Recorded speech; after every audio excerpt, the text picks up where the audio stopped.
दोस्तों ये 4-5 मिनट का जो वीडियो है वो हो सकता है कि आपके जो एग्ज़ाम है उसके लिए इतना इम्पोर्टेंट नहीं हो। बट अगर आप एक हिमाचली हो और कुल्लू के प्रति आपका एक लगाव है मनाली के प्रति, तो I think you should be watching this video. और जो आप मनाली मनाली करते हो ना, वो आपको मनाली के बारे में, उसका जो प्राचीन इतिहास है उसके बारे में आप अचंभित रह जाएंगे, विश्वास करिए मेरा। चलिए शुरू करते हैं। तो जो मनाली है, पहले तो इसके नाम पे ही आ जाते हैं। मनाली का एक्चुअल जो मनाली है, इसका जो एक्चुअल इसका जो नाम यहाँ से जहाँ से ये स्टार्ट हुआ था वो है मनु प्लस आलय। मनु का नाम सुनकर कुछ याद आएगा आप लोगों को।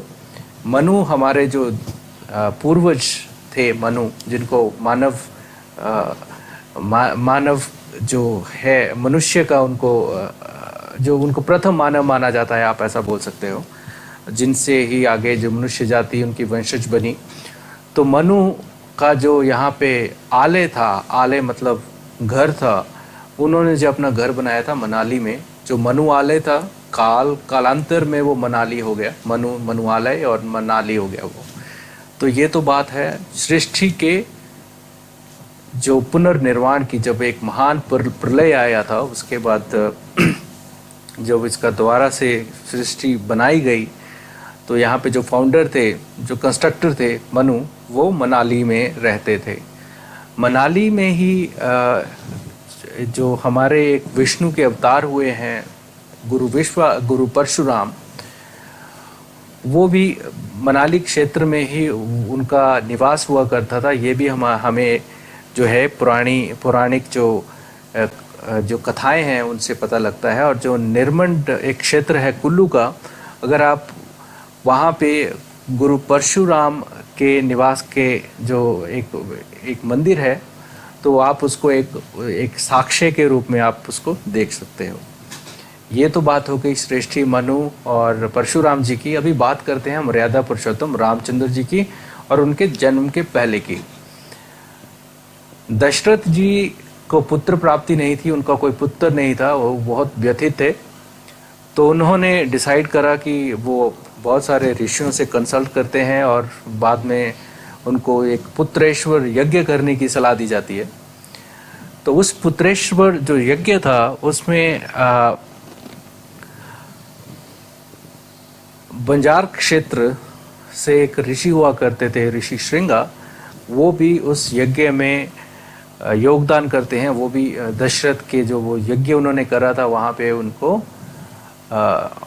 शामिल होते हैं। और उसी यज्ञ के बाद जो प्रभु श्री राम, लक्ष्मण जी और भरत और शत्रुघ्न, उनको 4 पुत्रों की प्राप्ति होती है 3 रानियों से। उसके बाद अगर कुल्लू की नदियों की बात करें तो कुल्लू में हैं 2 नदियाँ आती हैं कुल्लू में। एक तो है ब्यास और दूसरी है सतलुज। इनकी भी अपनी अपनी कहानियाँ हैं। ब्यास तो ब्यास कुंड से निकलती है। माना जाता है कि जब ऋषि ब्यास महाभारत का युद्ध हो रहा था, वहाँ पे बैठ के तपस्या कर रहे थे। तो जहाँ पे बैठ के तपस्या कर रहे थे, वहाँ पे एक नदी का उद्गम हुआ था। पहले का एक नदी का उद्गम था, वहाँ पे एक कुंड था, तो उसको ब्यास कुंड के नाम से बाद में जाना गया। और एक दूसरी नदी है जो कुल्लू और शिमला का जो बॉर्डर बनाती है। सीमाएं तो अभी आई हैं, ये क्षेत्र तो पहले के हैं।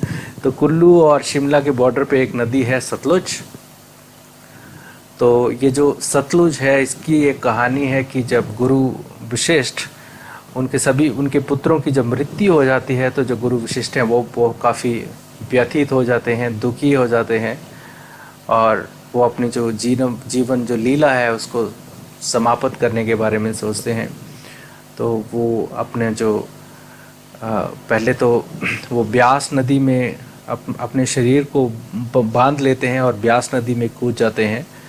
और जो ब्यास नदी थी वो उनके सारे बंधनों को खोल देती है और उनको तट पे छोड़ देती है। अर्थात उन्होंने ऋषि वशिष्ठ को अपने में डूबने नहीं दिया। फिर ऋषि वशिष्ठ यही चीज़ सतलुज नदी के साथ करते हैं। तो सतलुज जो नदी है, वो जब ऋषि वशिष्ठ वहाँ पे कूदते हैं, तो वो अपने आप को 100 छोटे छोटे नालों में आपको बांट लेती है। और जब जो ऋषि वशिष्ठ हैं, जो वो सूखी भूमि पर गिरते हैं और वो मृत्यु को प्राप्त नहीं होते हैं। तो इन्हीं घटनाओं की वजह से जो सतलुज 100 नालों में बंट गई थी या 100 धाराओं में बंट गई थी, तो उसको शताद्री के नाम से जाना गया।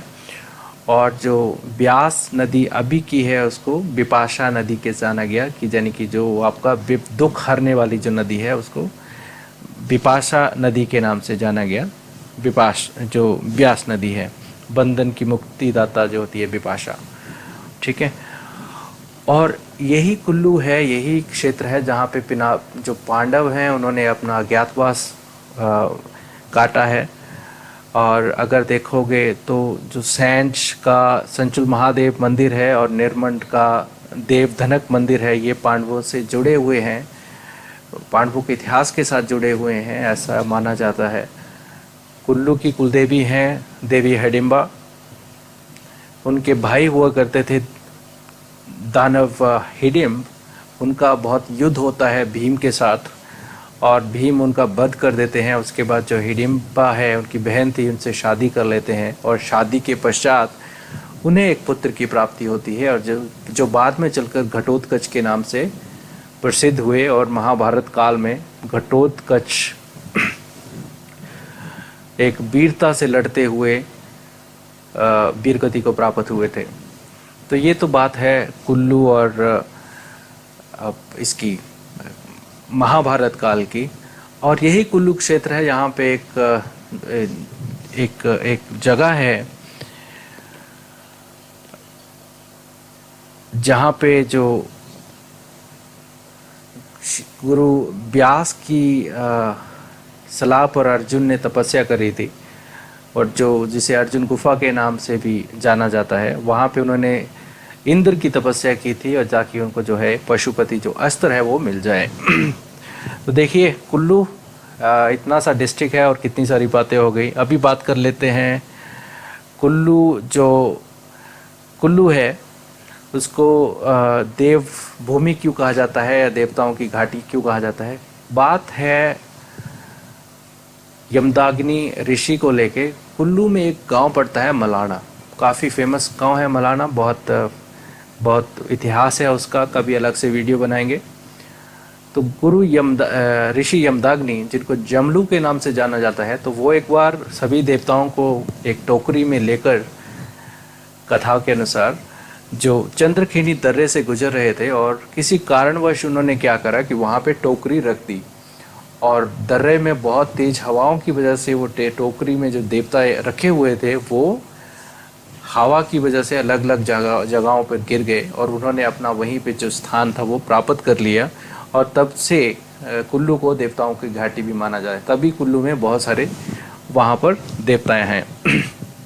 तो चलिए, तो इतनी सारी बातें इतने से कुल्लू के बारे में आपने बता दी, आपको मैंने बता दी।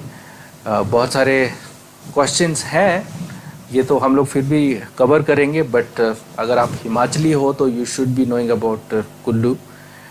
और जब आप मनाली जाओगे तो आप विशिष्ट मंदिर देखोगे, मनु का भी वहाँ पे देखोगे, हिडिंबा देवी का मंदिर देखोगे, और जब आप मेरी ये स्टोरी को याद रखोगे तो आपको बहुत सारी चीज़ें जो है वो याद आएंगी। चलिए दोस्तों, अभी स्टार्ट करते हैं जो अगले टॉपिक्स हैं कुल्लू के बारे में।